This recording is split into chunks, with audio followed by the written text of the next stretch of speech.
Folks, hello and welcome to Tavern Chat. I am Eric Tenkar, your bartender in the OSR, and I am obviously not at GaryCon. However, Bad Mike is.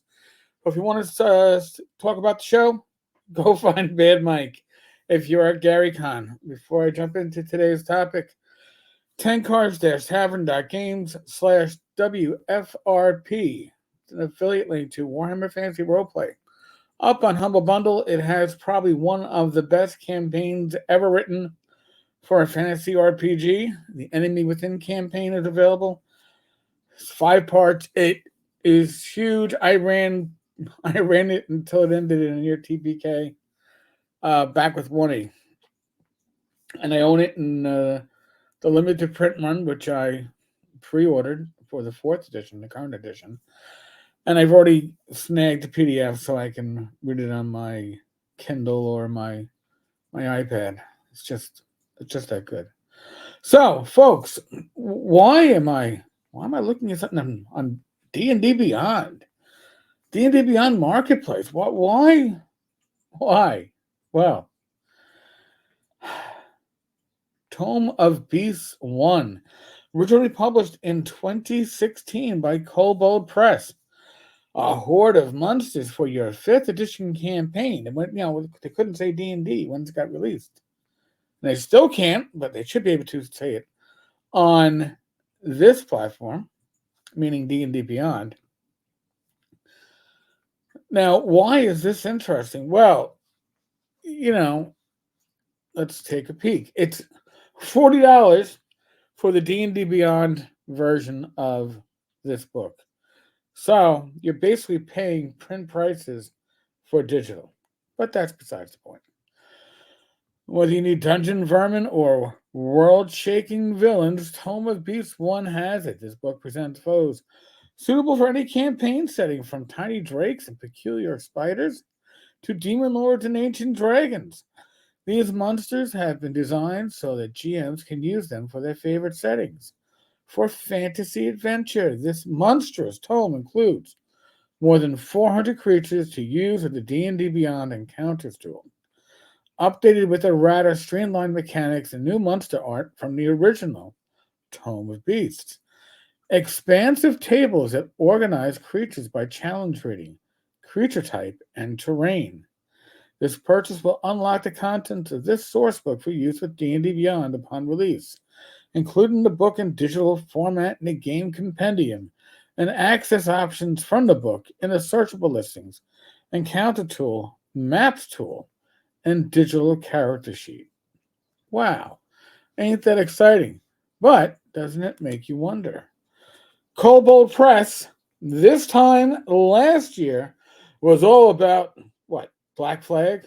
They were going to come with their response to 5e.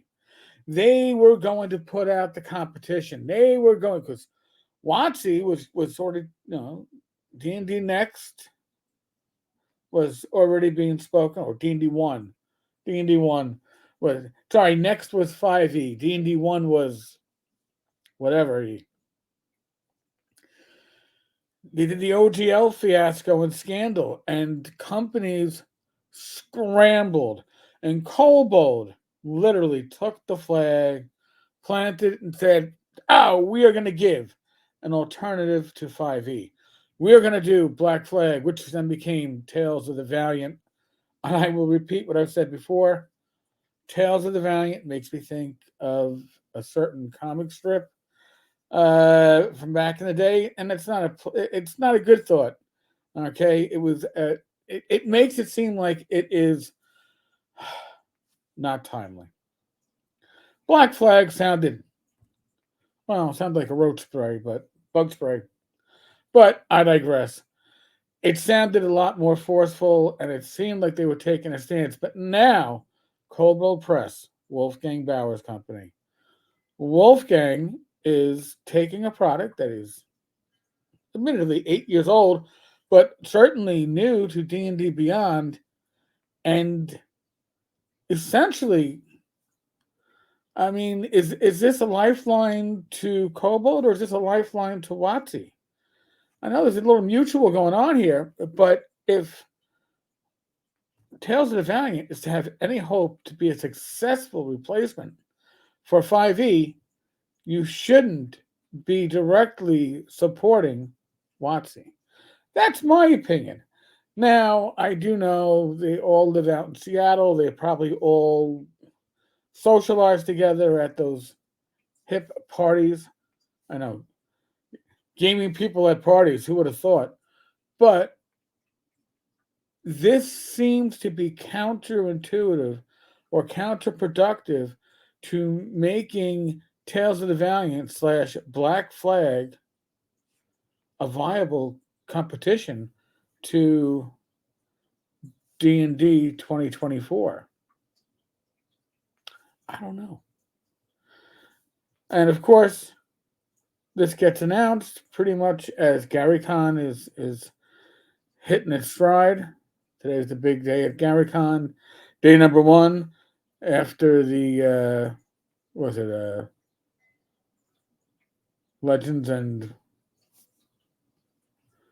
I don't know what whatever the mini con was prior to. Now we have GaryCon, and I'm hearing there's going to be a number of announcements at GaryCon, which should be interesting. I'd like to keep on top of that. But this one, I don't know if it was announced at GaryCon or if this was just timing was coincidental.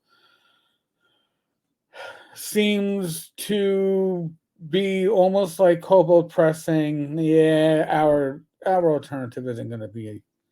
It's going to be a drop in the bucket. It isn't viable." That's what this tells me.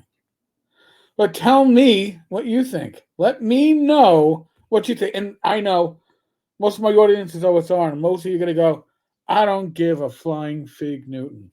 I could have said the F word. I faked you out. But the reality is, a strong Kobold Press is a strong third-party publisher. And third-party publishers are what the OSR is about. Right? It's going to be interesting to see where this goes. It's going to be interesting to see where Kobold Press goes in the future. So, let me know. I'm going to try to get, a GaryCon update from Mike. I don't know if he's going to actually record one. Probably not. But I'll try to get him to give us an update at some point. Other than that, be safe, be well. God bless. Roll those dice. Roll them well. Like, subscribe, comment. God bless. I'll catch you all, if not later today, then tomorrow. Later, folks.